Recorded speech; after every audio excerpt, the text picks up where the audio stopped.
sin rodeos, análisis, entrevistas y opinión. Con Haroldo Sánchez, una producción de Factor 4. Agradezco una vez más la oportunidad que ustedes nos dan de estar ahí en su casa. Pues este es un año que ha empezado con mucho frío. Siempre fue una tradición que en los años pasados, en los meses de diciembre, uno sintiera frío, pero esta vez estamos notando ciertos cambios en el clima que tienen su explicación, y ese es el propósito del programa de hoy, de hablar un poco sobre lo que significa el cambio climático, ver por qué nos está afectando, qué parte de responsabilidad tenemos los seres humanos en esto que estamos observando, no solo en Guatemala, sino a nivel global. Para esto, pues estamos con un experto, con el doctor París Rivera.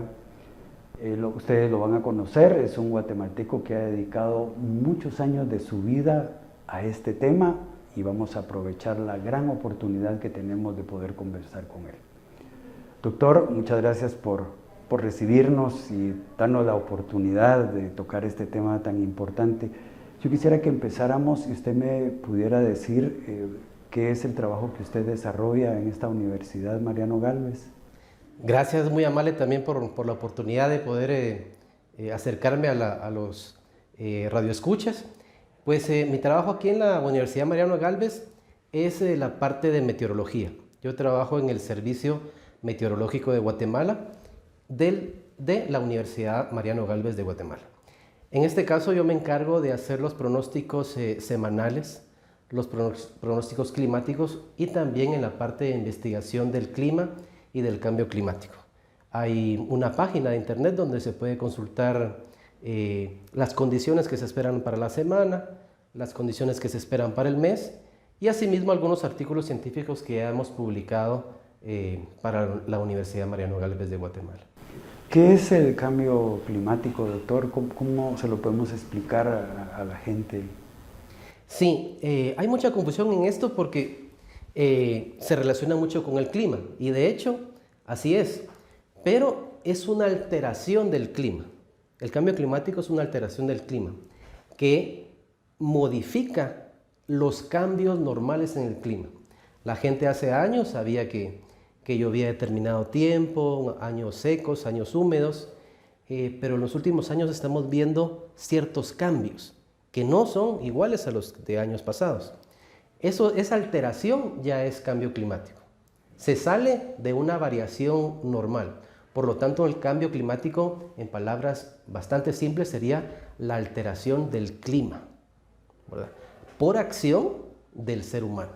¿Y qué es lo que está haciendo el ser humano? Alterando el sistema climático.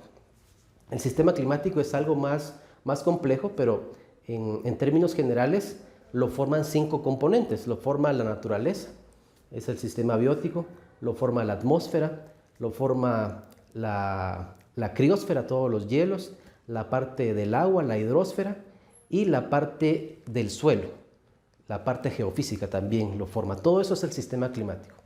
Cuando el ser humano modifica los bosques, los tala, ahí altera el clima. ¿Cómo? Ahí ya no está la misma humedad. También la parte de las plantas y los animales forman parte del clima. Y si nosotros los quitamos, los modificamos, estamos alterando el clima.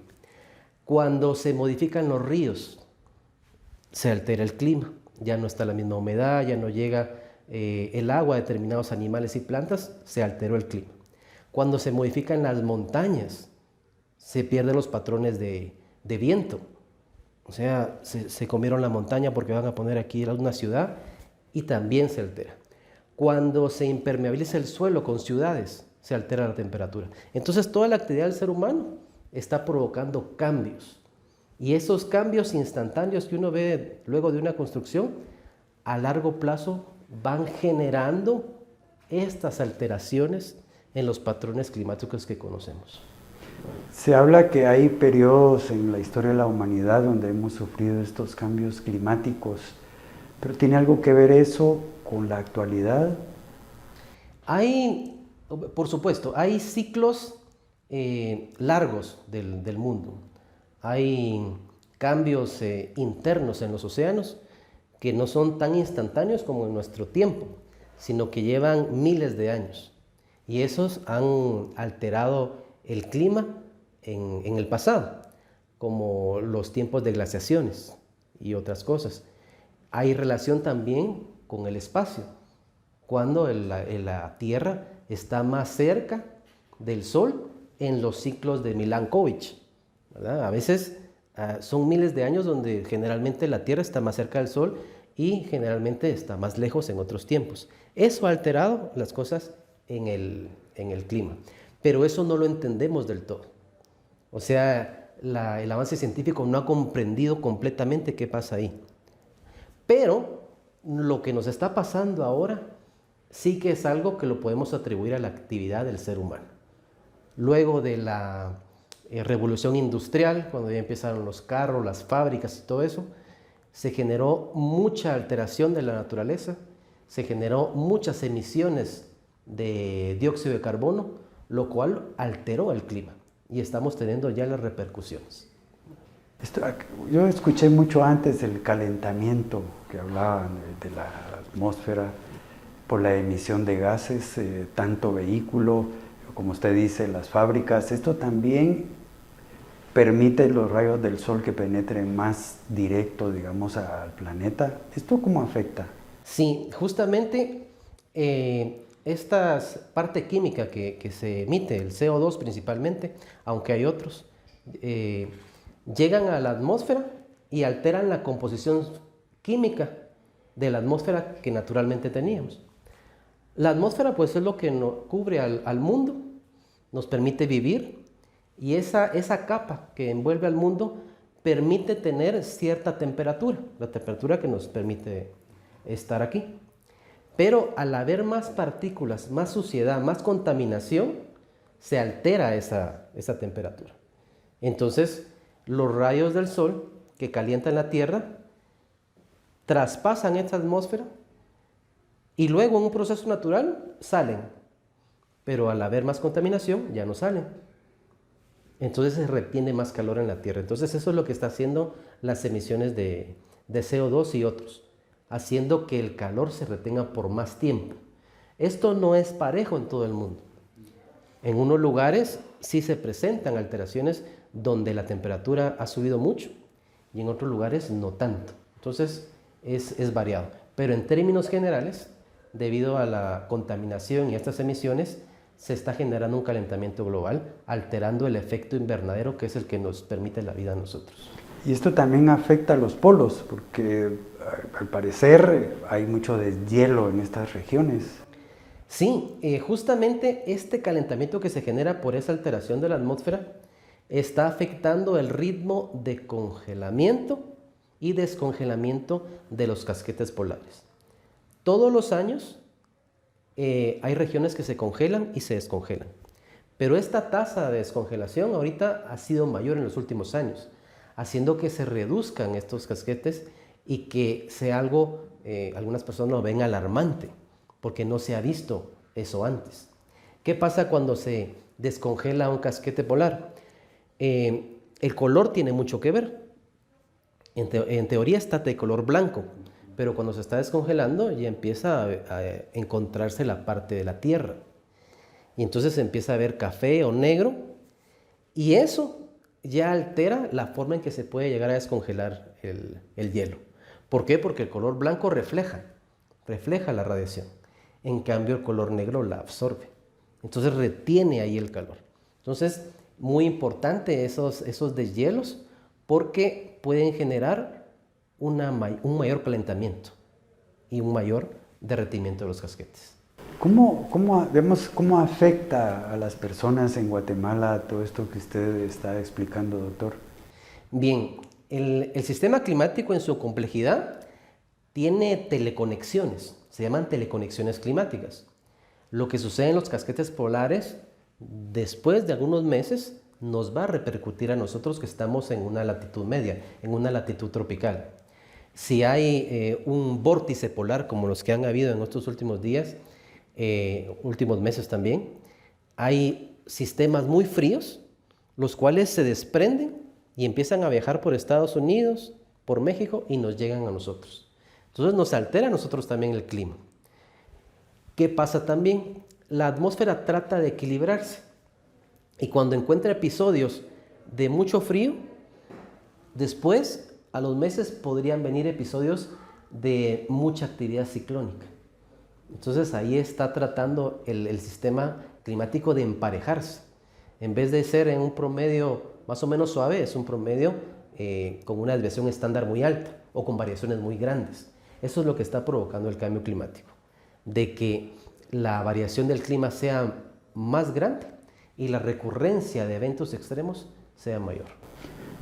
En las regiones de este país que es muy agrícola, ¿en qué afecta toda esta tradición y costumbre de tal mes yo siembro y tal mes yo recojo la cosecha? Estos cambios que se están viendo, ¿qué va a obligar a los campesinos, a la gente que se dedica a la tierra, a modificar todo esto? Pues hablando de eso, tendrían que guardar el agua y tener reservorios de agua. ¿Por qué? Porque algo que se está viendo ahorita en los últimos años en Guatemala es el cambio de distribución justamente de la lluvia. Ya no empieza a llover donde comúnmente cuando uno comúnmente sabía. Se sembraba el Día de la Cruz, el Día de la Virgen, eso ya no es tan seguro. Entonces hay veces que llueve en pocos días lo que llueve generalmente en un mes. Entonces se han cambiado esos patrones. Eso lo vemos justamente con datos del INSIBUME, con datos reales. Vemos esa tendencia de aumento de temperatura en las estaciones y vemos también esos cambios en los patrones de precipitación. Se ha modificado el inicio de la precipitación en mayo y junio. Siempre es en mayo y junio, pero a veces es en la primera semana, a veces en la segunda, ahora ya está llegando hasta la tercera. Y de la tercera a la cuarta ya llueve todo lo de mayo. Y después ya vemos junio, que también algo irregular, en pocos días se presentan esos grandes torrenciales de agua y posiblemente son las mismas cantidades del mes, pero precipitadas en poco tiempo. Eso es lo que se está experimentando. En temperatura, una tendencia al aumento. Una mayor también amplitud entre los días más fríos y los días más cálidos. O sea, cambios en la amplitud del día. Y eso obviamente altera los cultivos. Yo he platicado también con amigos que cultivan y me dicen, mira, es que no llovió como el año pasado y ahorita llovió más, ahorita llovió menos y ya no se sabe qué vamos a hacer. Entonces pierden sus cosechas, pasan muchos días sin llover o no les llega buena humedad o a veces el viento se lleva la humedad, etc. ¿Qué es lo que hay que hacer? Adaptarse a eso.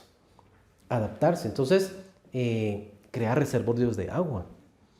O sea, tiene que haber una forma que el guatemalteco pueda adaptarse, porque si piensa que el clima va a ser benigno y como era antes, ya no va a ser. Entonces tiene que pensarse en algo respaldado por la ciencia que ellos puedan utilizar. La parte de guardar agua sería algo muy bueno.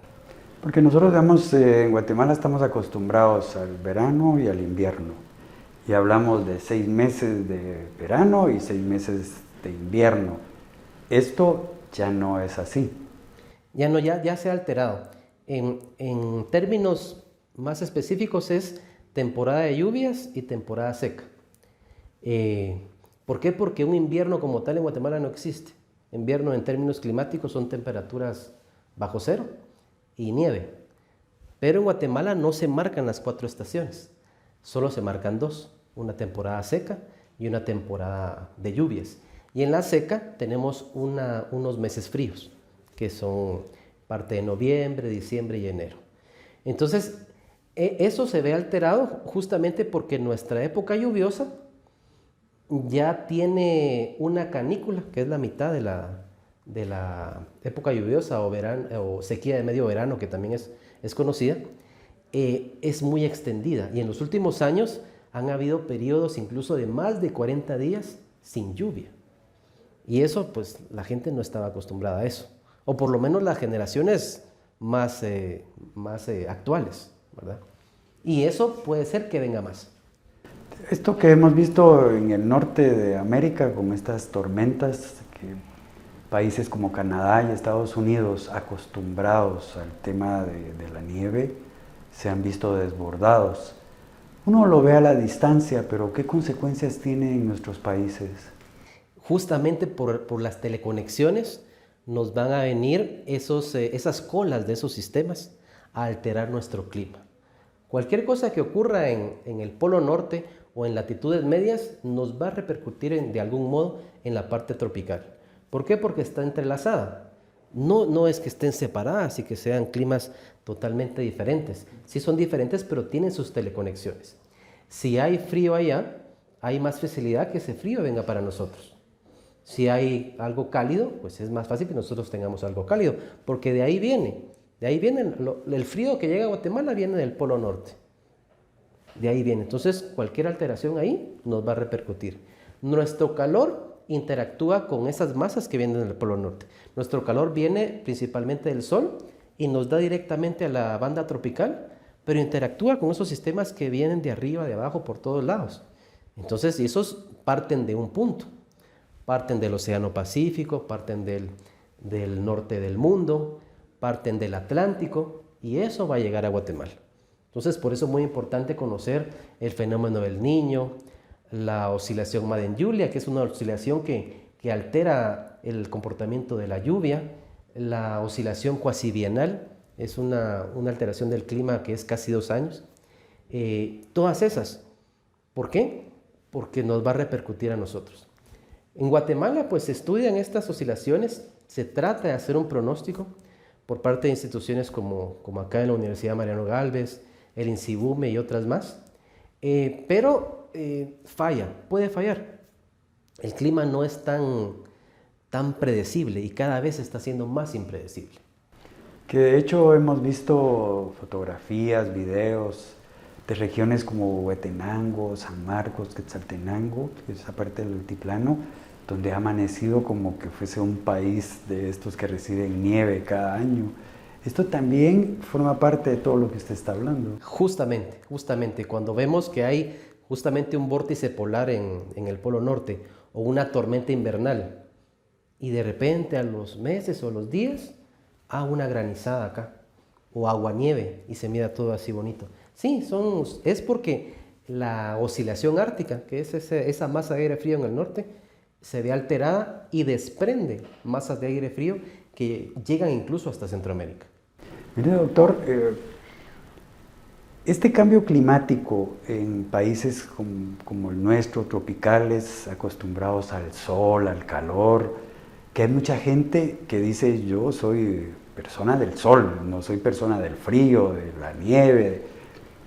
¿Cómo, si el clima va a seguir este proceso, algún día estos cambios de frío van a ser más intensos y más continuos? ¿Cómo podemos enfrentar esto? Sí podría darse el caso que fuera así. Si bien físicamente aquí no podría haber tanto frío como en latitudes medias, sí la variación de temperatura podría ser algo fuerte. Lo que podemos hacer es planificar nuestras actividades en base a los escenarios de cambio climático que se espera. Pero esto es complicado y requiere adaptarse a algo que todavía no está bien definido. Entonces tenemos que tratar científicamente de definir qué es lo más probable para Guatemala. Hay mucha incertidumbre en lo que va a venir, mucha. Y los escenarios de cambio climático tienen mucha incertidumbre. Hay cientos de modelos climáticos de diferentes instituciones en el mundo que proporcionan datos de cómo va a estar el clima en el mundo y en Guatemala. Pero algunos de estos modelos climáticos a futuro no se acoplan con la parte histórica de Guatemala. Entonces uno tiene que tener un proceso de ver qué modelos son los que se ajustan más a Guatemala y a esos aplicarles una mejora de detalle para Guatemala. Entonces, y después de todo ese proceso decir, bueno, a Guatemala lo más probable es que la temperatura esté en este rango. Ya con decir eso, incluso a decírselo a algún lugar de una municipalidad o un municipio, ya es algo. Mire, su temperatura lo más probable es que varíe de que suba de 5 a 6 grados. Ah, bueno. Y que la precipitación anual disminuya en un 30%. Entonces, con eso que tenga, ya es algo bueno. ¿Por qué? Porque ahorita se habla de cambio climático y se habla de actividades de cambio climático, pero yo me doy cuenta, pero si todavía no sabemos bien qué es lo que va a pasar, hay mucha incertidumbre, pero la gente empieza a tomar decisiones que no se basan en la ciencia. Y entonces después vienen las repercusiones. Tenemos que ahorrar agua. Hay que ver mecanismos de que cuando llueva, en vez de que escurra el agua a otros países, se estima que casi el 60% de la lluvia de Guatemala se va a otros países. Y son aprovechadas por ellos porque no tenemos acá reservorios de agua.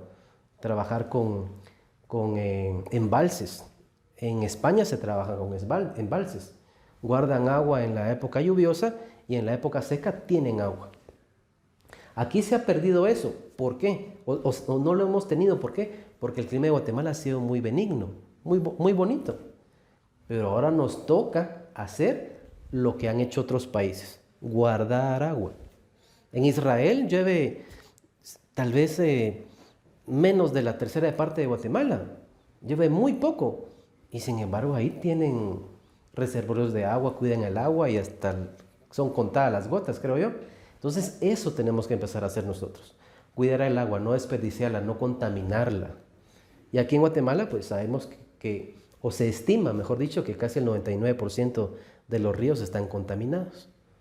Y esto es un problema ambiental. ¿Por qué? Porque no se trabajan con adecuado tratamiento de agua residual. Urge que se trabaje bien.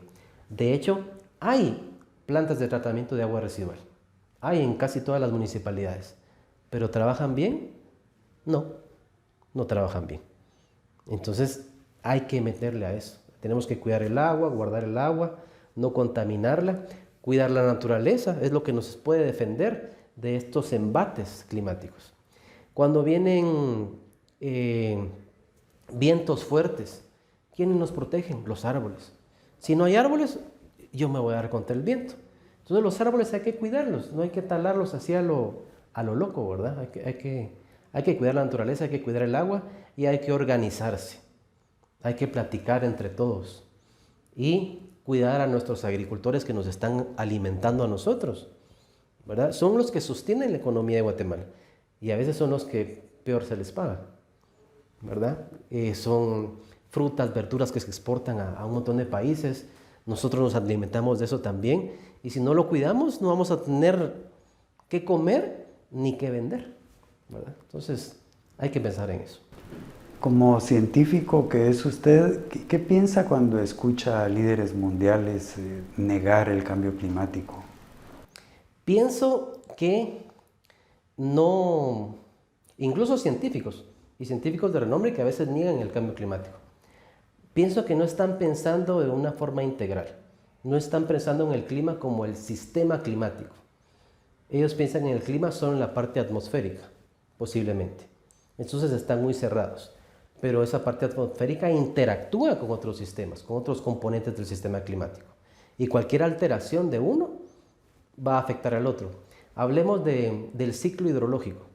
Uno sabe que puede haber un río que va a desembocar al mar, el mar se calienta, se forma una nube y llueve en otro lado.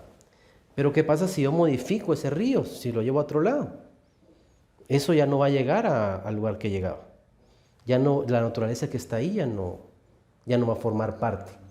Y eso es clima. Y que a mí me digan que eso no es cambio climático, no. Es más, en las últimas convenciones de cambio climático se habla no solo de las emisiones, se habla también, algo que no suena mucho, del cambio de uso de la tierra. Modificar la tierra, cortar árboles y poner ciudades. Eso es cambio climático también. Entonces, cuando las personas científicas o dirigentes políticos dicen que no, es porque tienen algún interés particular, pienso yo. Porque científicamente pues, hay varios indicios y señales que nos dicen que sí hay cambio climático. La ciencia como tal tampoco es exacta.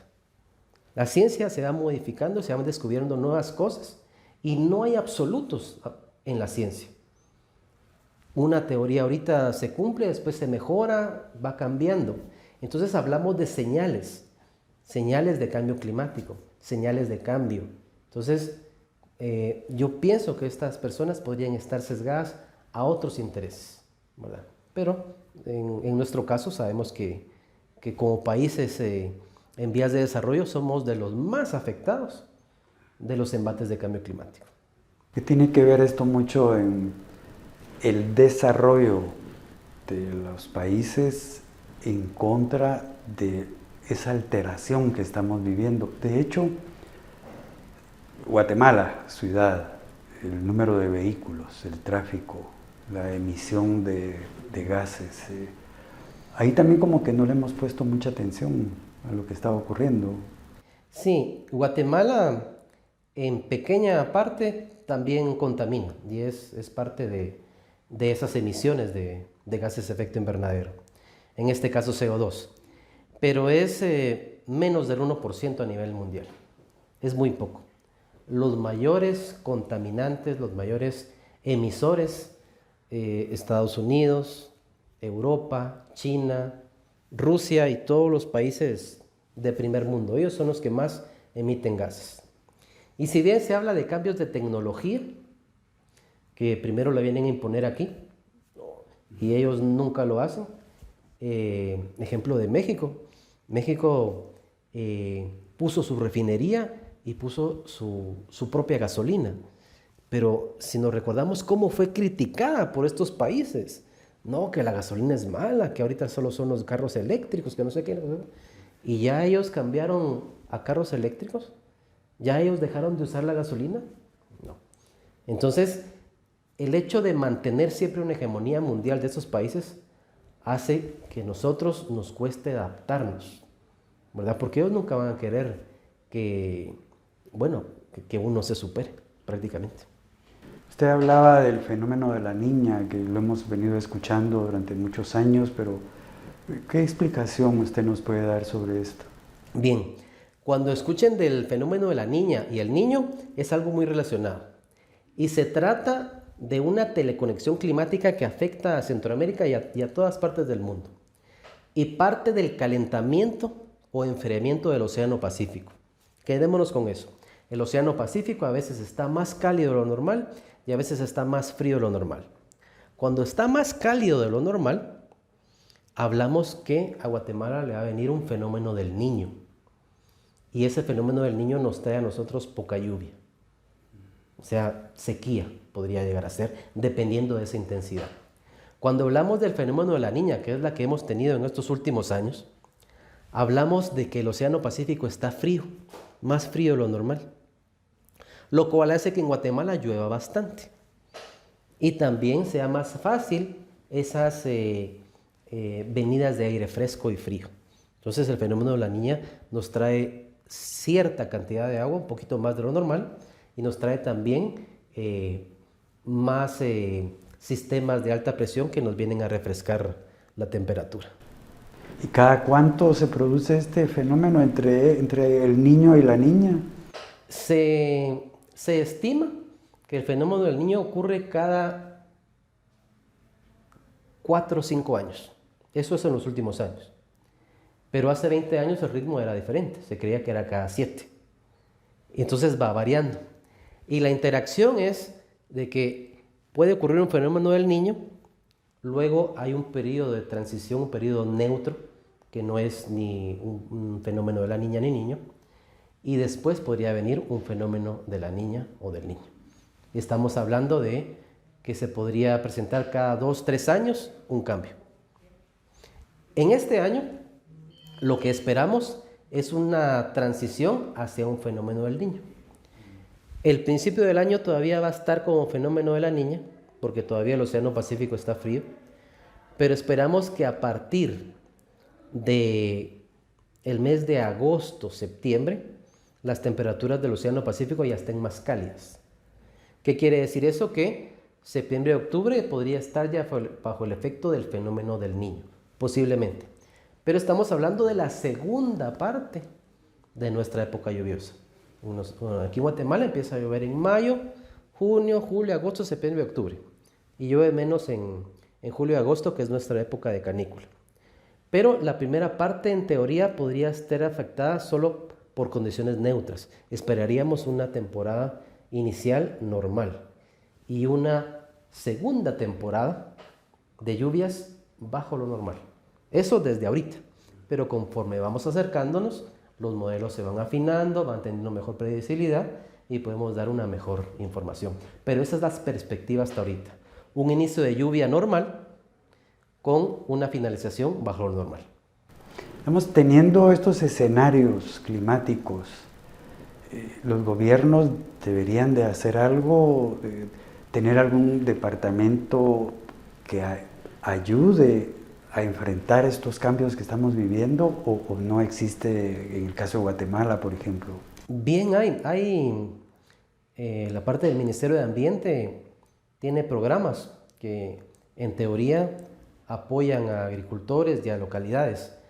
También el INSIBUME tiene una mesa agroclimática, la cual va a diferentes regiones de Guatemala a presentar las condiciones meteorológicas y climáticas que se esperan. Hay intenciones, pero estos programas a veces no tienen mucha continuidad por estos cambios tan bruscos en la parte política.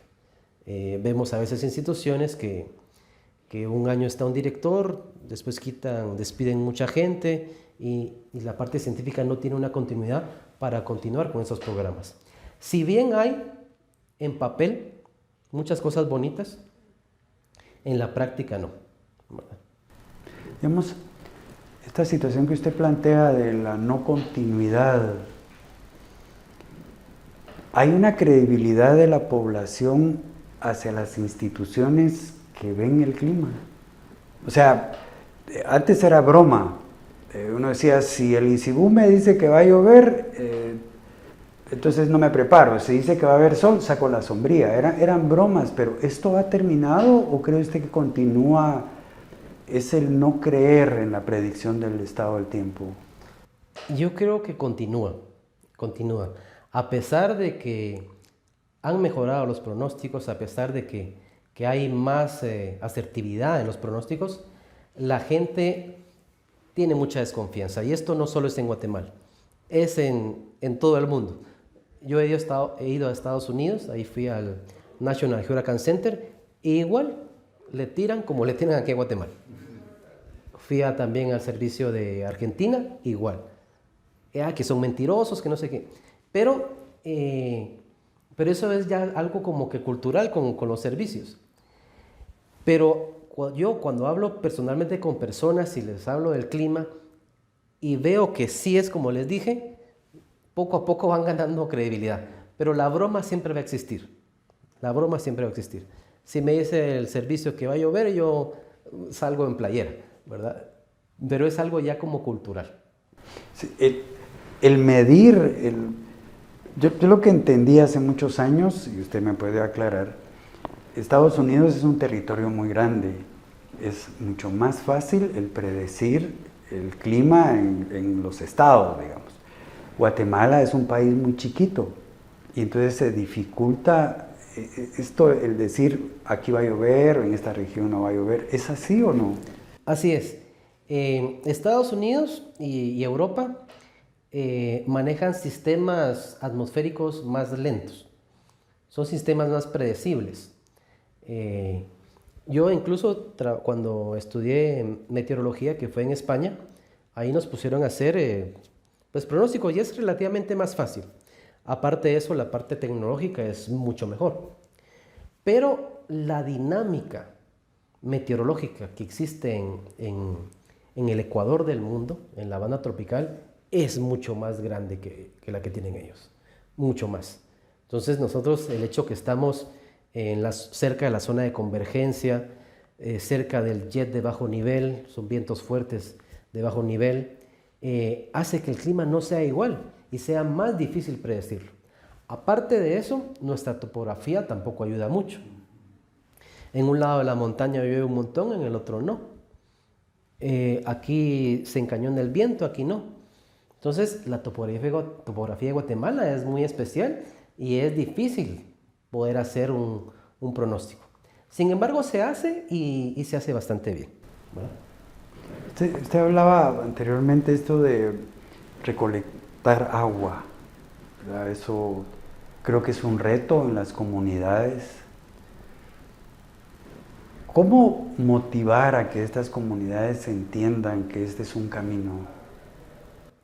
Con diálogo, capacitación, diálogo. Hay que ir con ellos, hay que sentarse con ellos.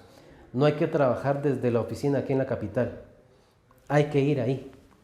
Hay que implementar ahí ejemplos que ellos vean de la mano. Porque si se quieren hacer cambios solo desde la oficina, no van a ver. El idioma a veces es una barrera. Hay personas que hablan español y otras que hablan su lengua nativa. Pues hay que ir con traductores y decirles, mire, esto es lo que está pasando en el clima, esto es lo que está pasando, le cuento, le comento, hagamos esto porque si no le va a venir mal. Pero si no vamos hasta ahí, no va a haber ningún cambio. Entonces es trabajar realmente como hermanos. Y entonces es un cambio de cultura que tiene que existir en el guatemalteco para que nos logremos ayudar. Aquí generalmente es sálvese el que pueda, ¿verdad? Entonces, ¿Cómo hay que cambiar eso. ¿Cómo son esos sitios para guardar agua de lluvia? Los españoles nos dejaron los aljibes y eran como grandes toneles que recibían el agua de lluvia. Eso ahora se hace a través de toneles de plástico de los techos de las casas y se guarda el agua. Con eso que se haga ya es bastante. Y entre más grande el agua, mejor. También los embalses, se pueden construir embalses donde se impermeabiliza un poquito esa parte del suelo para que no se infiltre el agua y se guarde ahí agua por algún tiempo, que puede durar meses, y de ahí se pueden abastecer. Y terrenos hay, más que todo en el interior, ¿verdad? Entonces habría que ver qué terrenos son apropiados para hacer eso, qué terrenos son apropiados para hacer reservorios de determinada estructura y cuáles otros son más fáciles o más difíciles de hacer. Yo creo que aquí lo importante es entender que el mundo de hoy no es el mismo de hace 10 o 20 o 50 años atrás, donde estaba bien marcado nuestras épocas de lluvia y la parte seca, y como que tenemos que cambiar de mentalidad, a lo mejor hasta de conceptos culturales para proteger el agua. Aunque esto no es solo una responsabilidad de la gente del interior. Usted ya mencionaba la contaminación de ríos, el desvío de ríos, la utilización del agua para generar electricidad. O sea, sí nos queda un camino muy largo por recorrer en este tema. Sí, lo tenemos complicado, pero eso es trabajo y el guatemalteco se va a adaptar. Siempre se ha adaptado. Esperemos que tengamos mejores años. Regresando al tema del clima anterior, los bosques mantenían justamente que el clima era benigno. Cuando venían embates fuertes, los bosques regulan y bajan el impacto de los sistemas ciclónicos y climáticos. Ahora que ya no tenemos tanto árbol, que se ha perdido más del 50 o 60% de la cobertura boscosa de Guatemala en los últimos 50, 60 años, entonces nos llega más directamente esos sistemas meteorológicos. Ya los estamos recibiendo nosotros, ya no tenemos esa barrera que teníamos antes. Esa es parte de cambio climático, cambio de uso de suelo, ¿verdad? Entonces hay que adaptarse, sembrar más árboles, pero no sembrar más árboles a lo loco, ¿verdad? Hay que hacer un estudio de ver qué árbol es el que va a resistir lo que va a venir. Muchas veces se oye, hay que reforestar con especies nativas. Y hay muchas instituciones que hacen eso. Pero si las nativas fueron las que no se adaptaron, las nativas fueron las que se murieron, y vamos a volver a eso. No, hay que hacer un estudio. Puede ser que sí, sirvan, pero puede ser que necesitemos otro tipo de vegetación que es la que va a soportar esos cambios de precipitación brusca y esos cambios de temperatura brusca también. ¿Cómo puede usted explicar lo que usted hace en torno a determinar el tiempo en Guatemala? ¿Qué instrumentos utiliza? Bien, vemos estaciones locales estaciones de INSIBUME, de la institución oficial. Vemos qué temperatura está registrado, bueno, cuando comparten los datos obviamente, pero es un medio de ver cómo está comportándose el clima. Se mira si llovió, si no llovió en un lugar. Se ven también imágenes satelitales, como las que están aquí. Uno ve justamente la estructura, la forma de la nubosidad y uno la interpreta. Uno sabe si es de un sistema de alta presión, si es aire que viene del polo norte, si es aire que viene del este, que es generalmente cálido, o si viene del sur. Uno mira qué tanta humedad hay en la atmósfera con imágenes satelitales y uno ve para dónde se está moviendo. Uno baja datos también de pronóstico y utiliza modelos de pronóstico meteorológico. Aquí yo utilizo el modelo WRF, es un modelo proporcionado por Estados Unidos y uno lo adecua a Guatemala. Ya lo pone a una resolución para que a Guatemala le dé resultados de 5 kilómetros cuadrados. Entonces tengo un dato cada 5 kilómetros cuadrados, que eso ya viene bien para poder dar un buen pronóstico. ¿Qué otras cosas se ven? Se ven las salidas e información de otros servicios meteorológicos. Yo veo mucho el de Estados Unidos, el National Hurricane Center. Siempre mandan información sobre las condiciones del Niño, yo verifico ahí. Veo también información en YouTube, a veces hay también meteorólogos que platican ahí de ciertos sistemas y uno se va enterando de la situación para luego venir y empezar a ver qué va a pasar en Guatemala. Entonces yo pongo ahí, bueno, veo mi modelo, va a subir la temperatura, va a bajar, coincide con lo que vi en las imágenes satelitales. Las imágenes satelitales dan mucha información. Hay diferentes canales que uno puede ver. Hay canales que le muestran a uno la parte baja de la atmósfera, la parte media, la parte alta. Si yo miro un disturbio nuboso en la parte baja, en la parte media y alta, sé que es un sistema fuerte que puede tener repercusión. Si lo veo solo en uno, va a ser débil, entonces ya voy diciendo yo esto va a ser más calmado, menos calmado. Entonces son varias herramientas que uno ve para poder dar una información adecuada. Antes el campesino salía, miraba el cielo, miraba el entorno, sabía si iba a llover, si iba a ser día seco. ¿Qué tanto cambió de esta figura a lo que usted hoy maneja? Se ha perdido porque se ha modernizado todo y se ha perdido esas enseñanzas ancestrales que se tenían. ¿Por qué? Porque ya no han sido muy acertadas. Antes había muchos bioindicadores que manejaban la gente. Miraban cuando emigraban ciertos pájaros, los azacuanes. Eran cuestiones que nos avisaban si iba a llover, si no iba a llover.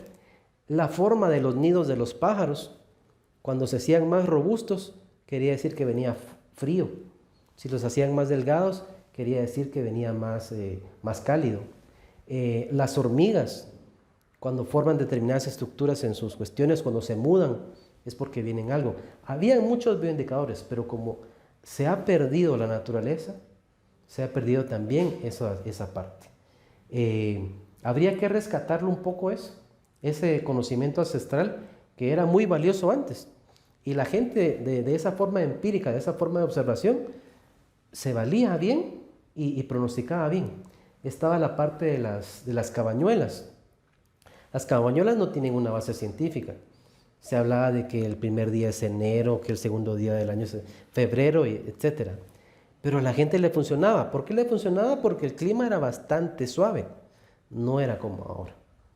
De hecho, no hay ninguna relación que diga que esos primeros días van a ser repercusión de algo que va a pasar. Pero eran las creencias, ¿verdad? Como en otros lugares del mundo donde tiran la runa de los celtas para saber qué va a pasar. Son métodos adivinatorios que utilizaban las personas. Pero eso se mezcla con lo que hablábamos anteriormente, que son los bioindicadores, que sí que tienen un respaldo científico. Los animales, las plantas, nos pueden dar mucha información de cómo va a estar el clima. Incluso personas. Hay personas meteosensibles. Personas que empiezan con dolores en los huesos, ya viene frío, o ya viene calor, o les duele la cabeza. Eso también son cosas interesantes. Hay personas también que manejan mucha estática y que sirvan ¿cómo se llama? Como antenas en la tierra. Y la gente que a veces detecta agua es porque tiene esa habilidad. Puede retener esta ciencia que se llama radiestesia y puede detectar donde hay conductividades de agua, cosas por el estilo. Eso también tiene su respaldo científico. Entonces hay cosas que sí y hay cosas que no, pero hay que estudiarlas y comprenderlas. Si usted puede hacer un balance a futuro, si no tomamos las medidas que usted nos ha planteado, ¿qué nos espera a la humanidad? Guerras. La gente se va a pelear por los recursos. Y si Guatemala llega a tener agua y los demás países no van a tener agua, van a invadir Guatemala. Así como nos han invadido de diferente forma con los recursos, nos lo van a quitar. Entonces, conflictos sociales son los que se esperan. De enfermedades, estrés, ¿verdad? Social. Eso nos espera si no nos adaptamos todos. Y todos, no solo Guatemala, sino que el mundo. Y los demás países, pues deberían de trabajar con nosotros también de forma justa y con una forma dadivosa y de forma de hermanos, porque si ellos quieren sobresalir siempre, nosotros vamos a ser los afectados siempre. Entonces eso nos esperaría a nosotros. Doctor, muchísimas gracias. Hemos aprendido, yo he aprendido mucho, sé que las audiencias también lo han hecho. Si usted quisiera darnos un mensaje final para borrar un poco estas imágenes tan duras, pero que son reales, digamos. El mundo está cambiando, hay más conciencia del tema del cambio climático. Los líderes mundiales son harto irresponsables con el tema, buscando más que sus países continúen en esta senda de desarrollo, dañando a los países menos desarrollados. Pero, ¿qué quisiera usted decirle a nuestras audiencias? Bien, a la audiencia pues le diría que no se quede con esta información, que lean, que investiguen, que no den por sentado que lo que digo yo es así. Siempre hay otra información que puede contrastarlo. No nos quedemos con lo que dice una u otra persona. Leamos libros, leamos revistas, veamos en internet diferentes artículos, estudiemos estos temas. Metamos, en la medida de lo posible, metámonos a las universidades a hacer más investigación. La investigación es lo que nosotros nos da el poder de debatirle a alguien que está hablando mentiras. Si no, yo voy a creer lo que está diciendo el político, voy a creer lo que está diciendo el científico. Pero si yo leo, si yo cuestiono, si yo investigo, yo voy a poder decir, no, mire, es que eso no es así, es de otra forma. Eso tiene que hacer el guatemalteco. Tiene que investigar, tiene que leer. Antes había más cultura de lectura, ahora se ha perdido. La gente solo quiere estar en el chat, ya solo quiere estar viendo películas. Hay que leer libros, hay que estudiar. Es una de las formas en que el guatemalteco puede salir adelante. Muchas gracias. Bueno, yo quiero decirles que todo lo que hemos hablado acá, si usted tiene alguna duda, vaya con los ancianos, hombres y mujeres de su comunidad, platiquen cómo fue para ellos cuando eran jóvenes, cómo la naturaleza proveía, cómo los ríos, los lagos eran transparentes, se podía beber de esa agua. Y vean la realidad del día de hoy. Vemos cómo los bosques cada vez son menos, la tala inmoderada de árboles, no solo para la industria, también para el uso, termina damnificando si no volvemos a sembrar, si no nos cuidamos, si no cuidamos la comunidad. Todo lo que hemos escuchado va a tener una repercusión mucho más grave en nuestra forma de vida. Todo lo que acá en este programa usted escucha y usted ve es un indicio de tenemos que investigar, tenemos que indagar si lo que este programa nos dice es cierto o no lo es. si en este caso lo del doctor Rivera tiene alguna realidad con ustedes, descúbranlo, vean estos cambios, esta manera tan dura en que los guatemaltecos estamos sobreviviendo en una época donde se ha perdido el respeto a la madre tierra, ya no los bosques, los animales, todo se está yendo más lejos de nuestra cercanía. Que estén muy bien y muchas gracias, siempre lo agradezco, que nos permitan estar ahí con ustedes y nos vemos la próxima semana. Hasta luego.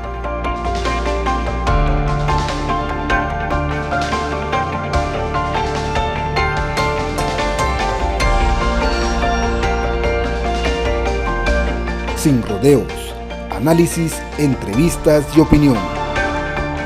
Con Haroldo Sánchez, una producción de Factor 4.